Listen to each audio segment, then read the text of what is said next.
नमस्कार जोहार, मैं अनन्या झा और आप देख रहे हैं न्यूज झारखंड। वक्त हो चला है झारखंड की तमाम बड़ी खबरों को जानने का और उनसे अपडेट होने का।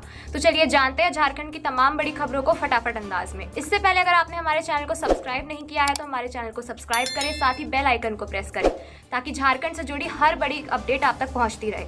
चलिए शुरुआत करते हैं झारखंड की सबसे बड़ी और महत्वपूर्ण खबर से। झामुमो के मंत्री लगभग तय, कांग्रेस में इंतजार। झारखंड सरकार के नए मंत्रिमंडल के गठन को लेकर इंडिया गठबंधन में मंथन का दौर अभी जारी है। मंत्रिमंडल में झामुमो, कांग्रेस, राजद ने 6-4-1 फॉर्मूला तो तय कर लिया है, लेकिन अब तक किसी दल ने मंत्रियों के नामों को सार्वजनिक नहीं किया है। वैसे दावा किया जा रहा है कि इंडिया गठबंधन के सबसे बड़े घटक दल झामुमो में मंत्रियों के नाम लगभग तय हो गए हैं। वहीं कांग्रेस में मंत्रियों को नाम को लेकर मंथन चल रहा है। माना जा रहा है कि 9 दिसंबर से शुरू हो रहे विधानसभा सत्र के पहले हेमंत मंत्रिमंडल का विस्तार कर लिया जाएगा। कहा जा रहा है कि हर दल प्रमंडल और जाति समीकरणों को साधते हुए विधायकों को मंत्रिमंडल में जगह देने में जुटा है। इससे पीछे मंशा यह है कि एक तो मंत्रिमंडल में पूरे राज्य का प्रतिनिधित्व हो सके, दूसरा यह कि पार्टी और विधायकों में नाराजगी भी कम से कम हो सके। झामुमो और कांग्रेस इसी फॉर्मूले पर काम कर रहे हैं। पार्टी सूत्रों के अनुसार इंडिया गठबंधन में पिछली सरकार की तर्ज पर कांग्रेस कोटे से 4 मंत्री को पद मिलने की संभावना है। पिछली बार पार्टी विधायक दल के नेता भी मंत्री थे। इस बार इसमें बदलाव करते हुए कांग्रेस कैबिनेट में 4 मंत्री और विधायक दल के नेता उपनेता को अलग अलग रखना चाह रही है। यही कारण है कि प्रदेश कांग्रेस कमेटी की ओर से इसका प्रस्ताव आला कमान को दिया गया है। अब अंतिम निर्णय पार्टी आला कमान को लेना है। लातेहार में कोयला लदे 2 हाईवा में लगी आग, ड्राइवर के साथ मारपीट, अपराधियों ने फायरिंग भी की। लातेहार में बीती देर रात अपराधियों ने जमकर उत्पात मचाया है। इस दौरान अपराधियों ने कोयला लदे 2 हाईवा को आग के हवाले कर दिया है। हाईवा पूरी तरह से जलकर खाक हो गया। घटना बालूमाथ थाना क्षेत्र अंतर्गत कुसमाही रेलवे कोल साइडिंग के पास हुई। अपराधियों ने ड्राइवर के साथ मारपीट भी की। इस दौरान अपराधियों ने फायरिंग भी की। ट्रक चालक साबिर अंसारी ने बताया कि वह सदर प्रखंड लातेहार के तुबेत से कोयला लेकर कुसमाही साइडिंग आ रहा था, लेकिन साइडिंग के पास 4 अपराधी पहुंचे और उसके वाहन को रोक लिया। अपराधियों ने सबसे पहले उसका मोबाइल छीन लिया और गाड़ी में पेट्रोल डालकर आग लगा दी। अपराधियों ने साबिर को मौके से भगा दिया। वहीं एक दूसरे हाईवा ड्राइवर के साथ मारपीट की और उसकी गाड़ी में भी आग लगा दिया। साबिर ने बताया कि मौके पर अपराधियों ने एक पर्चा भी फेंका। इधर घटना की सूचना मिलने के बाद बालूमाथ पुलिस इंस्पेक्टर परमानंद बिरुआ, बालूमाथ थाना प्रभारी अमरेंद्र कुमार समेत अन्य अधिकारी मौके पर पहुंचकर घटना की जांच की। 7 जिलों में 8 से पल्स पोलियो प्रतिरक्षण अभियान। झारखंड में पोलियो मुक्त स्थिति को बनाए रखने के लिए उच्च जोखिम वाले 7 जिलों में 8 दिसंबर से पल्स पोलियो प्रतिरक्षण अभियान चलाया जाएगा। उच्च जोखिम वाले जिन जिलों में अभियान चलाया जाना है उनमें बोकारो, देवघर, गिरिडीह, जामताड़ा, पाकुड़, रामगढ़ और साहिबगंज शामिल है। स्वास्थ्य विभाग के प्रधान सचिव अजय कुमार सिंह ने सभी जिलों के लिए अलग अलग अधिकारियों को नामित करते हुए अभियान को सफल बनाने की जिम्मेदारी दी है। वहीं एनएचएम झारखंड के राज्य नोडल पदाधिकारी डॉक्टर बीके सिंह ने सभी संबंधित जिलों के सिविल सर्जनों को 100% उपलब्धि के लिए तैयारी एवं प्रचार प्रसार सुनिश्चित करने का निर्देश दिया है। डॉक्टर सिंह ने बताया कि उक्त सभी 7 जिलों में अभियान के पहले दिन 8 दिसंबर रविवार को बूथों पर 0 से 5 साल के बच्चों को पोलियो की खुराक पिलाई जाएगी।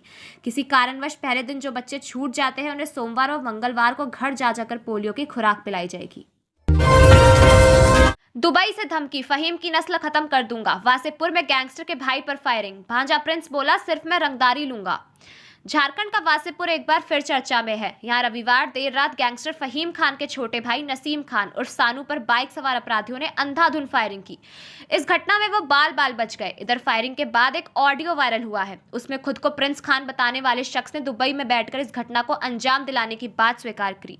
प्रिंस ने जिस पर फायरिंग कराई वह उसका सगा मामा है। 1 मिनट 24 सेकंड के वायरल ऑडियो में प्रिंस ने फहीम की पूरी नस्ल को खत्म करने की धमकी दी है।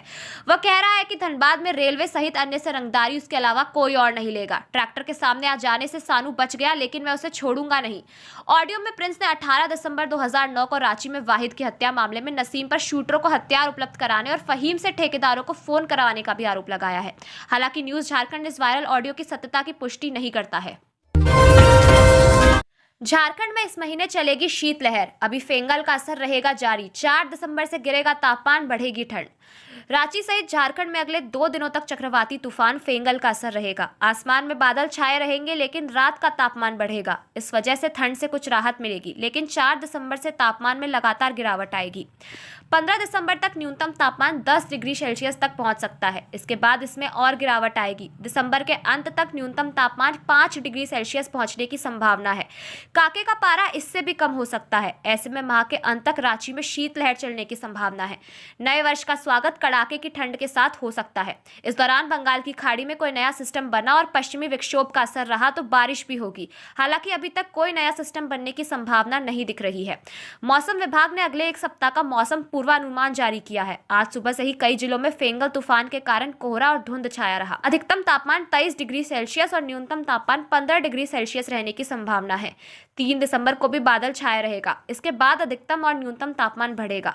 यह क्रमश 24 डिग्री और 16 डिग्री सेल्सियस रहने की संभावना है। इसके बाद 7 दिसंबर तक सुबह में कोहरा छाया रहेगा। 4 दिसंबर को अधिकतम तापमान 27 डिग्री और न्यूनतम तापमान 14 डिग्री रहने के आसार हैं। राज्य सरकार का स्टूडेंट्स को तोहफा, गुरुजी क्रेडिट कार्ड में किए बदलाव, होंगे ये लाभ। झारखंड सरकार द्वारा विद्यार्थियों के लिए निकाली गई गुरुजी क्रेडिट कार्ड योजना में बड़े बदलाव किए गए हैं। इससे छात्रों को काफी सहूलियत मिलेगी। ऐसे विद्यार्थी जिन्होंने पहले बैंकों से लोन लिया था वो इस योजना का लाभ उठा सकते हैं। स्टूडेंट्स बैंक से लिए लोन को बंद कर गुरुजी क्रेडिट कार्ड का लाभ ले सकते हैं। बता दें कि गुरुजी क्रेडिट कार्ड हेमंत सरकार द्वारा उच्च शिक्षा की इच्छा रखने वाले बच्चों के लिए निकाली गई योजना है। इसके तहत उच्च शिक्षा प्राप्त करने वाले गरीब स्टूडेंट्स को 15 लाख तक पर कम ब्याज लोन दिया जाने का प्रावधान है। जानकारी हो कि पहले इस योजना में शर्त रखी गई थी, अगर पूर्व में किसी भी छात्र ने बैंक से लोन ले रखा है तो उसे इस योजना का लाभ नहीं मिलेगा।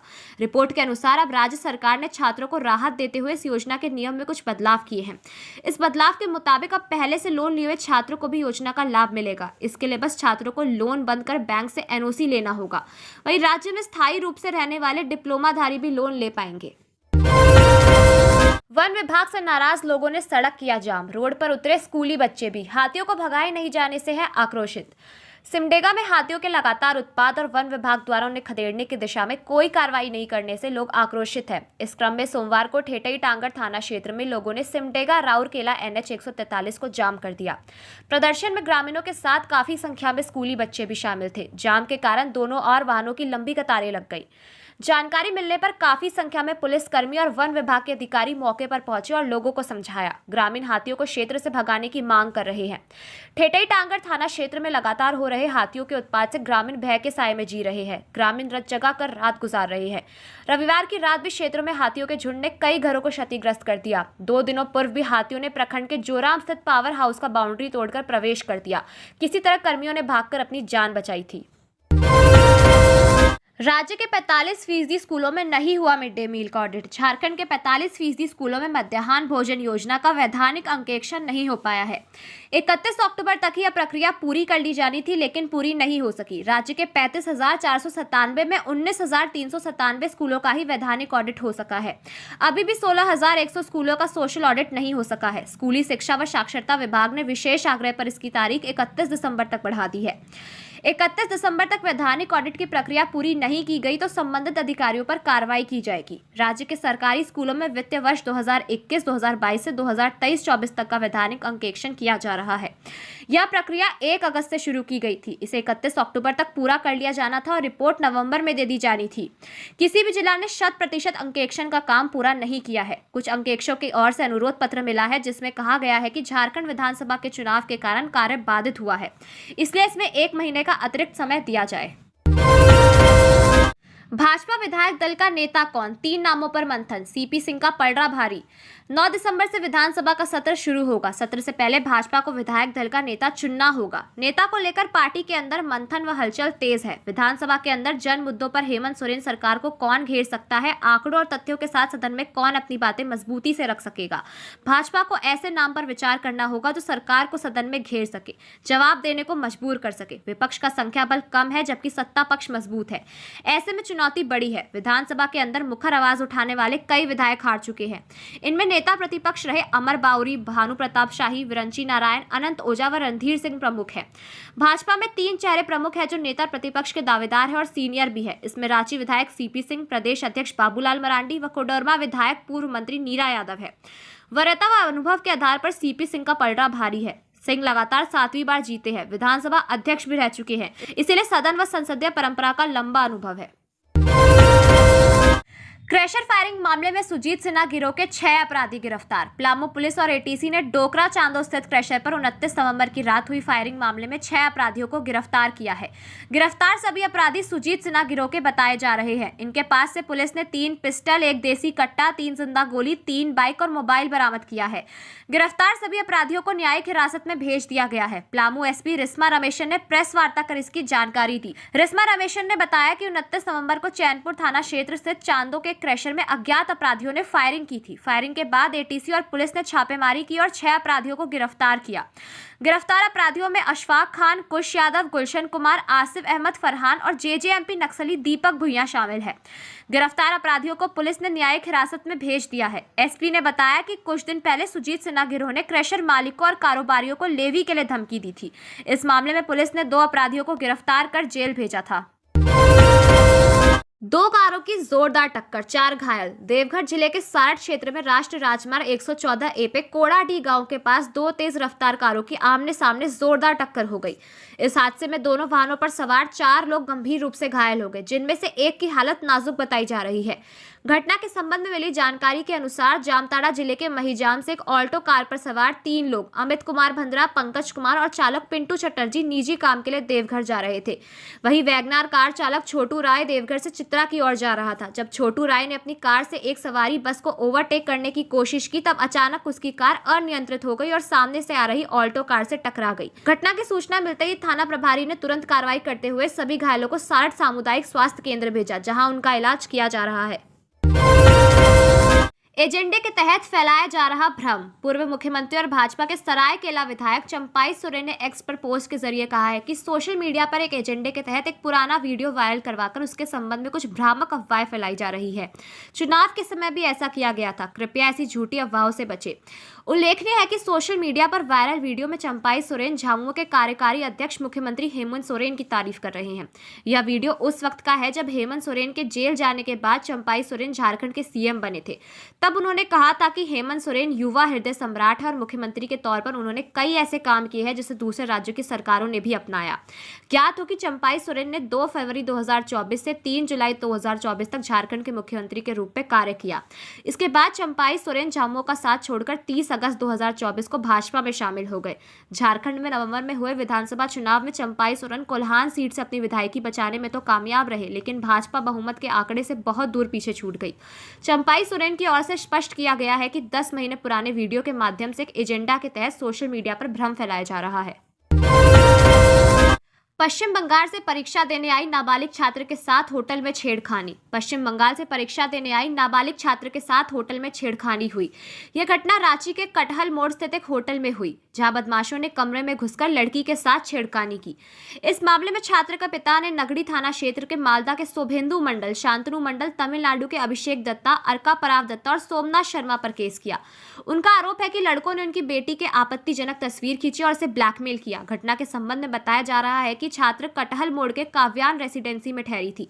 वह आरकेडीएफ यूनिवर्सिटी में परीक्षा देने आई थी। रात में जब पिता खाना खाकर लौटे तो वह उनसे लिपटकर रोने लगी। यह घटना 16 सितंबर की है। इस मामले में करीब 2.5 महीने बाद 29 नवंबर को प्राथमिकी दर्ज की गई है। साइकिल से कश्मीर टू कन्याकुमारी होते हुए कोडरमा पहुंचे असम के विशाल। पर्यावरण बचाना मुख्य उद्देश्य। पर्यावरण संरक्षण के संदेश के साथ असम के रहने वाले विशाल सका कश्मीर से कन्याकुमारी की साइकिल यात्रा करते हुए कोडरमा पहुंचे हैं।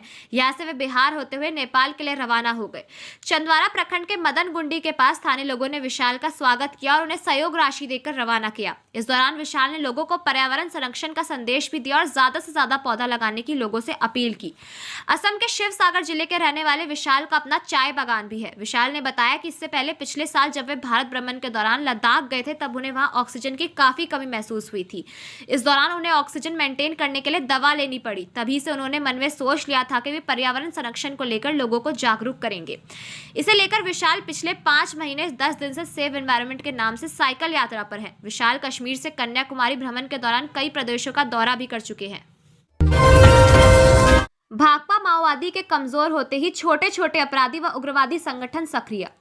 झारखंड में भाकपा माओवादी संगठन के कमजोर होते ही छोटे छोटे अपराधी और उग्रवादी संगठन सक्रिय हो गए हैं। ये रंगदारी और लेवी वसूलने के लिए वाहनों में आगजनी और गोलीबारी की घटना को अंजाम दे रहे हैं। झारखंड में नक्सलवाद की समस्या 95% खत्म हो चुकी है। छोटे छोटे समूह में तब्दील होकर अपराधी और उग्रवादी संगठन आगजनी के साथ साथ व्हाट्सएप कॉल पर कारोबारियों से रंगदारी की मांग कर रहे हैं। झारखंड में भाकपा माओवादी के अलावा कई छोटे छोटे उग्रवादी संगठन सक्रिय है। हालांकि राज्य में 3 उग्रवादी संगठन प्रमुख है। इनमें टीपीएससी, पीएलएफआई और जेजेएमपी शामिल है। तीनों उग्रवादी संगठन समय समय पर आपराधिक घटनाओं को अंजाम देकर झारखंड पुलिस को चुनौती देने का काम करते हैं। वर्तमान में स्थिति यह है कि उन उग्रवादी संगठनों में सिर्फ 7 बड़े उग्रवादी बचे हैं। इनमें टीपीसी के 3, पीएलएफआई के 1 और जेजेएमपी के 3 उग्रवादी शामिल हैं। स्वर्णरेखा नदी में मिला युवक का शव, हत्या की आशंका, जेब से मिले 30 रुपए, बाएं हाथ में बना है भगवान शंकर का टैटू। जमशेदपुर के सीताराम डेरा थाना अंतर्गत इंदिरा नगर मुर्गापड़ा के पास स्वर्णरेखा नदी से एक युवक का शव पाया गया। स्थानीय लोगों ने शव को नदी में देखा और इसकी सूचना पुलिस को दी। इधर सूचना पाकर पुलिस भी मौके पर पहुंची और जांच में जुट गई। शव मिलने से इलाके में सनसनी फैल गई है। पुलिस ने स्थानीय लोगों की मदद से शव को नदी से बाहर निकाला। शव देखकर प्रतीत होता है कि शव 2 से 3 दिन पुराना है। तलाशी के क्रम में मृतक की जेब से 30 रुपए बरामद हुए। वहीं मृतक के बाएं हाथ में भगवान शंकर का टैटू बना हुआ है, जिसके आधार पर पुलिस मृतक की पहचान करने में जुटी हुई है। पुलिस के अनुसार युवक की उम्र लगभग 30 साल के आसपास है। शव देखकर प्रतीत हो रहा है कि युवक की हत्या कर लाश नदी में फेंक दी गई है। फिलहाल मृतक की पहचान की जा रही है। पहचान के बाद ही मामले का खुलासा हो सकता है। नाबालिग लड़की का शव कुएं से बरामद, 29 नवंबर से थी गायब। आक्रोशित परिजनों ने 1.5 घंटे तक किया सड़क जाम। लातेहार में सोमवार की सुबह एक कुएं से नाबालिग लड़की का शव बरामद होने से क्षेत्र में सनसनी फैल गई है। लड़की 29 नवंबर से घर से गायब थी। वो 11वीं की छात्रा थी। परिजनों ने हत्या की आशंका जाहिर कर 1 घंटे तक सड़क जाम रखा। घटना चंदवा थाना क्षेत्र के डेमटोला गांव की है। इधर स्थानीय लोगों ने इसकी सूचना पुलिस को दी। सूचना मिलते ही पुलिस मौके पर पहुंची और शव को कुएं से बाहर निकाला गया। मृतका की पहचान तनु कुमारी के रूप में की गई है। वहीं कुएं से शव मिलने के बाद परिजनों व स्थानीय लोगों ने शव के साथ करीब 1.5 घंटे तक सड़क जाम कर दिया। जाम की सूचना मिलते ही अंचलाधिकारी जयशंकर पाठक, थाना प्रभारी रणधीर कुमार दलबल के साथ पहुंचे और परिजनों से बात की। थाना प्रभारी रणधीर कुमार ने कहा कि घटना को जिन लोगों द्वारा अंजाम दिया गया है उसे जल्द गिरफ्तार कर लिया जाएगा। इस आश्वासन के बाद जाम हटाया गया। मृतक के पिता उमेश साहू ने कहा कि मेरी बेटी की हत्या कर शव को कुएं में डाल दिया गया है। 29 नवंबर से मेरी बेटी घर से गायब थी। इसकी सूचना पुलिस को दी गई थी, लेकिन इस पर कार्रवाई नहीं की गई। अवैध तिपहिया वाहनों के खिलाफ होगी कार्रवाई। राजधानी के चौक चौराहों पर जाम की स्थिति से निपटने के लिए अब वैध ई रिक्शा और कागजी रूप से सही अन्य तिपहिया वाहन ही चलेंगे। अभी रांची में ऐसे वाहनों की संख्या करीब 33,000 है। अवैध वाहनों का परिचालन रोकने के लिए कारगर कदम उठाए जाएंगे। जिला परिवहन पदाधिकारी डीटीओ अखिलेश कुमार ने रविवार को बताया कि राजधानी में ई रिक्शा और ऑटो रिक्शा के कागजातों की जांच की जाएगी। रांची में अभी सिर्फ डीजल ऑटो ही 18,000 से अधिक की संख्या में सड़क पर दौड़ रहे हैं। करीब 7,000 ई रिक्शा, सीएनजी ऑटो 6,000 चल रहे हैं। वहीं पेट्रोल ऑटो की भी अच्छी संख्या है। ऐसे में अवैध कागज वाले वाहनों के खिलाफ कार्रवाई की जाएगी। राजधानी रांची में सभी ऑटो और ई रिक्शा को अलग अलग मार्गों पर चलाने की योजना बनाई जा रही है। परिवहन आयुक्त की अध्यक्षता में इसकी प्रक्रिया शुरू हो चुकी है। रांची में अब एक फ्लाईओवर से भी वाहनों की आवाजाही हो रही है। ऐसे में नए सिरे से सभी मार्गों पर ई रिक्शा और ऑटो सुव्यवस्थित तरीके से चलाए जाएंगे। लोहरदगा सदर अस्पताल में पोषाहार वितरण कार्यक्रम का आयोजन, ये जानकारी दी गई।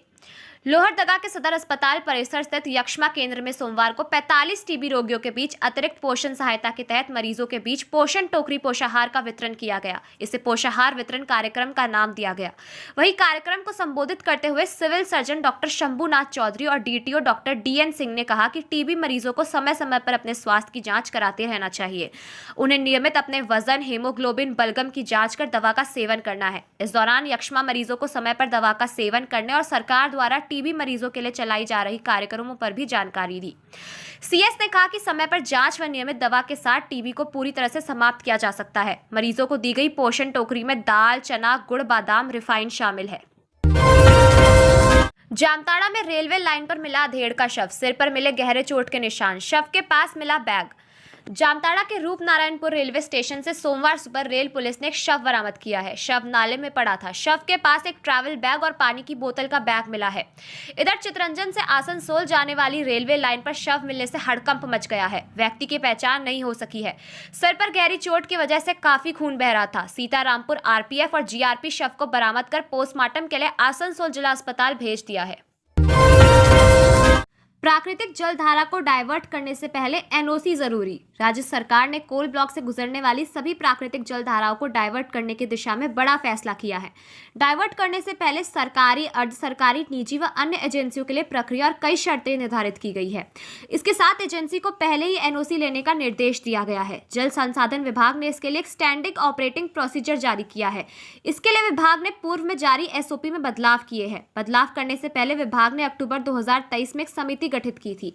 नए एसओपी में एजेंसियों पर कई शर्तें भी तय की गई है। बता दें कि प्राकृतिक जल धाराओं यानी नदी, नाला या सरिता को डाइवर्ट करने के बाद उसके डाउनस्ट्रीम में प्राकृतिक स्वरूप को यथावत रखने के लिए एसओपी की जरूरत महसूस की जा रही है। मिली जानकारी के मुताबिक पुराने एसओपी के अंतर्निहित गतिविधियों और समय सीमा का ही उल्लेख था। इससे क्षेत्र में लगातार खनन कार्य प्रभावित हो रहे थे। इस कारण विभाग के पास लगातार आवेदन आ रहे थे।